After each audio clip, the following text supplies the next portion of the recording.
ಬೆಂಗಳೂರಿನಲ್ಲಿ ಟಿವಿ9 education summit 2024ಕ್ಕೆ ಚಾಲನೆ ಸಿಕ್ಕಿದೆ. ಅರಮನೆ ಮೈದಾನದ ತ್ರಿಪುರವಾಸಿನಿಯಲ್ಲಿ ನಡೀತಾ ಇರುವಂತಹ ಶಿಕ್ಷಣ ಮೇಳವನ್ನ ನಟ ಯುವರಾಜ್ ಕುಮಾರ್ ಉದ್ಘಾಟನೆ ಮಾಡಿದ್ರು. ಟಿವಿ9 ಕನ್ನಡ ಮುಖ್ಯಸ್ಥರಾದ Rahul Chaudhary, senior VP south ಮುಖ್ಯಸ್ಥರಾದ ನೋಬೆಲ್ ಜಾಯ್ಕರ್ ಭಾಗಿಯಾಗಿದ್ರು. ಈ ಸಂದರ್ಭದಲ್ಲಿ ಮಾತನಾಡಿದ ಯುವರಾಜ್ ಕುಮಾರ್, ಪ್ರತಿಯೊಬ್ಬರಿಗೂ ಶಿಕ್ಷಣ ತುಂಬಾ ಮುಖ್ಯ. ಈ ಶಿಕ್ಷಣ ಮೇಳದ ಉಪಯೋಗವನ್ನ ಜನರು ಪಡೆದುಕೊಳ್ಳಬೇಕು ಅಂತ ಕರೆ ನೀಡಿದ್ರು. ಭಾನುವಾರದವರೆಗೆ ನಡೆಯುತ್ತೆ. ಈ ಮೇಳದಲ್ಲಿ ವಿದ್ಯಾರ್ಥಿಗಳಿಗೆ ಇಷ್ಟವಾದಂತ ಕೋರ್ಸ್ ಆಯ್ಕೆ ಮಾಡಿಕೊಳ್ಳುವ ಬಗ್ಗೆ ಮಾಹಿತಿ ಕೂಡ ಲಭ್ಯ ಇದೆ.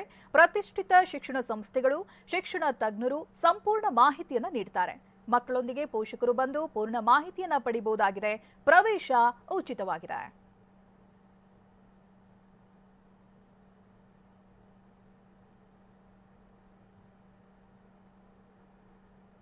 ಟಿವಿ9 ಎಜುಕೇಷನ್ ಸಮಿಟ್ ಇವತ್ತು ಇದಕ್ಕೆ ಚಾಲನೆ ಸಿಕ್ಕಿದೆ. ಯುವರಾಜ್ ಕುಮಾರ್ ಇದಕ್ಕೆ ಚಾಲನೆಯನ್ನ ಕೊಟ್ಟಿದ್ದಾರೆ. ಇಲ್ಲಿ ಬಹಳ ವಿಶೇಷ ಅಂತ ಹೇಳಿದ್ರೆ ಎಜುಕೇಷನ್ ಎಕ್ಸ್ಪರ್ಟ್ಗಳಿರ್ತಾರೆ, ಜೊತೆಗೆ ಒಂದೇ ರೂಫ್ನಲ್ಲಿ ನಿಮಗೆ ಬಹಳಷ್ಟು ಆಯ್ಕೆಗಳಿರ್ತವೆ. ಯಾವುದು ಒಳ್ಳೆಯದು, ಯಾವ್ದು ನಿಮಗೆ ಅನುಕೂಲ ಆಗುತ್ತೆ, ಯಾವ ನಿಮ್ಮ ಮಕ್ಕಳಿಗೆ ಅನುಕೂಲ ಆಗುತ್ತೆ ಅನ್ನೋದನ್ನ ಅಲ್ಲಿಯೇ ಸ್ಥಳದಲ್ಲೇ ನಿಮಗೆ ಮಾಹಿತಿಯನ್ನ ಕೊಡೋದಕ್ಕೆ ಎಜುಕೇಷನ್ ಎಕ್ಸ್ಪರ್ಟ್ಗಳಿರ್ತಾರೆ. ಅವರಿಂದ ಕೇಳಿ ನೀವು ಮಾಹಿತಿಯನ್ನ ಪಡೆದುಕೊಳ್ಬಹುದು. ನಾಳೆ ಕೂಡ ಇರುತ್ತೆ. ನೀವು ಭಾಗವಹಿಸಲಿಲ್ಲ ಅಂತ ಹೇಳಿದ್ರೆ ನಾಳೆ ಹೋಗಬಹುದು.